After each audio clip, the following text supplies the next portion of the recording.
Dans la Corne de l'Afrique, un territoire qu'aucun État ne reconnaît officiellement fête ce qu'il considère comme une victoire historique. Ce 26 décembre, Israël est le premier pays à reconnaître le Somaliland. Alors que le cessez-le-feu à Gaza est très fragile et la situation humanitaire catastrophique, pourquoi le gouvernement de Benyamin Netanyahou a-t-il fait ce choix très critiqué ? Derrière ce coup diplomatique se cache une stratégie israélienne bien précise. Mr. President. Mr. Prime Minister. It's good to talk to you. And before anything else, I want you to know that I'm signing now, as we speak, Israel's official recognition of Somaliland and its right of self-determination. C'est à l'issue de cet appel vidéo qu'Israël devient le premier pays à reconnaître le Somaliland. Le territoire du Somaliland, qui correspond à peu près à l'ancienne Somalie britannique, est situé à la pointe nord-ouest de la Somalie.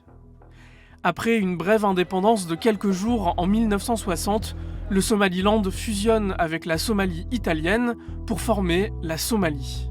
Mais dans les années 1980, le régime militaire de Siad Barre mène une répression violente dans le nord du pays. Des villes sont bombardées, des villages sont détruits et des centaines de milliers de civils sont condamnés à l'exode. Après la chute de Siad Barre en 1991, l'opposition du nord de la Somalie déclare l'indépendance du Somaliland.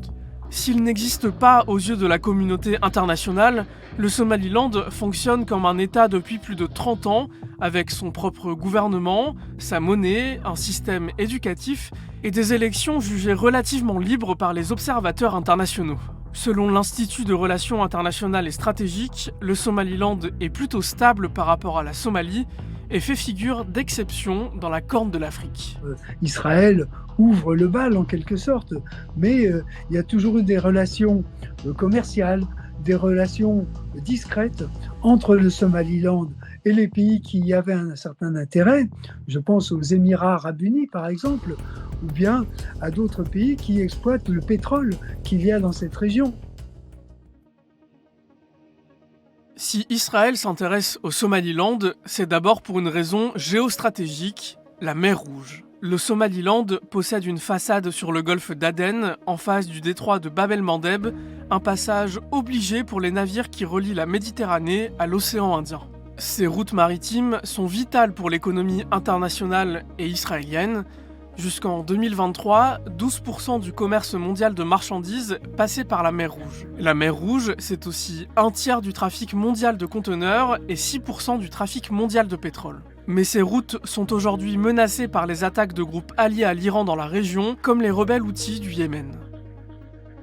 Le Somaliland, c'est la corne de l'Afrique. Autrement dit, à partir des côtes du Somaliland, vous pouvez bien plus facilement avoir des liaisons et surtout un accès quasiment direct à l'autre côté de la péninsule, c'est-à-dire notamment au Yémen où se trouvent les Houthis, ennemis irréductibles de l'État d'Israël et qui, depuis le 7 octobre, mènent des actions extrêmement violentes contre l'État d'Israël. Israël veut pouvoir riposter contre les Houthis en étant bien plus proche des bases et des cibles à viser sur le sol yéménite.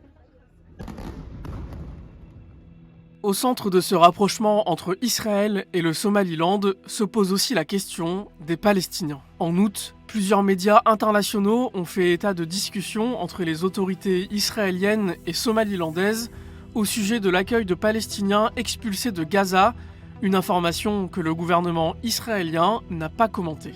Le ministre des Affaires étrangères du Somaliland s'est quant à lui exprimé au micro de la radio publique israélienne. Le Somaliland n'a ni discuté ni accepté d'accueillir ou de recevoir des personnes de la bande de Gaza. La politique étrangère du Somaliland repose sur le droit international, la souveraineté et les principes humanitaires. Toute autre allégation est mensongère et vise à tromper l'opinion publique. Du côté de la Somalie, la réaction est immédiate. La Somalie n'acceptera jamais que le peuple palestinien soit contraint de quitter son territoire et déplacé vers d'autres pays, ni en Somalie, ni ailleurs. on navigue de plus en plus dans un monde irréel, hein, en quelque sorte. C'est-à-dire que des dirigeants comme M. Netanyahou et les gens qui l'entourent n'ont plus aucune limite. Si vous voulez, la religion, effectivement, est la même, l'islam, mais ça n'est pas un agrégat suffisant. La langue n'est pas la même, la culture n'est pas la même. C'est vraiment envoyer les Palestiniens sur Mars que de les envoyer dans un pays de bergers nomades dont l'histoire, dont la culture sont totalement antinomiques avec ceux de la société palestinienne, qui est une société finalement moderne, hein, une des sociétés les plus modernes, les plus ouvertes sur l'Occident de tout le monde arabe. Hein. C'est évidemment illégal sur le plan juridique, c'est immoral sur le plan humain.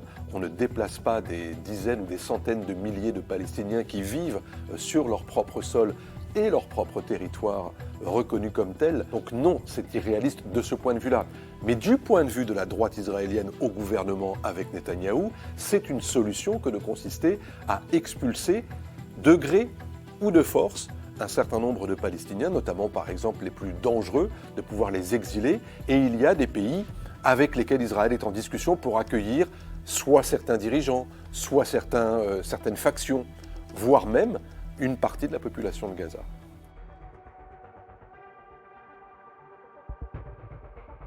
En Somalie, cette reconnaissance du Somaliland a provoqué des protestations des habitants. Le gouvernement somalien parle d'une attaque délibérée contre sa souveraineté, qualifie la décision israélienne d'illégale et réaffirme que le Somaliland reste une partie intégrante et inaliénable de la Somalie. La décision de Netanyahou ne sera jamais acceptable. Elle constitue une offense et est contraire au droit international. La Somalie affirme et déclare haut et fort que les régions du Nord, à savoir le Somaliland, font partie de la République de Somalie. Nous le disons clairement au monde entier. Le droit international, pour l'instant, a maintenu le fait que le Somaliland est une région séparatiste et non pas un État souverain. Donc il y a toujours du côté d'Israël une forme à la fois d'audace sur le plan diplomatique, mais qui s'accompagne aussi évidemment de prise de risque, parce que ça mécontenterait une très grande partie du monde arabo-musulman, à commencer d'ailleurs par la Turquie, qui a des relations avec la Somalie qui sont assez poussées. Du côté de la communauté internationale, aucun pays n'a pour l'instant suivi le chemin tracé par Israël.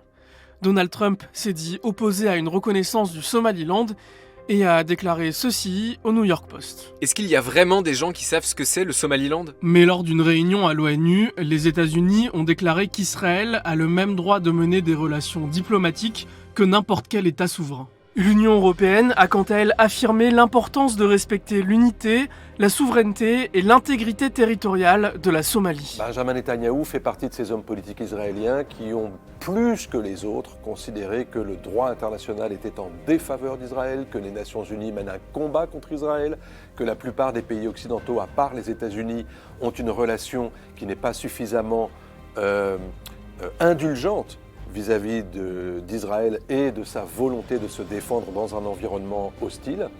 Et donc, ce gouvernement-là, en particulier, prend des initiatives qui, effectivement, sont à la fois des prises de risque, mais en même temps une sorte de volonté de s'imposer quoi qu'il en coûte.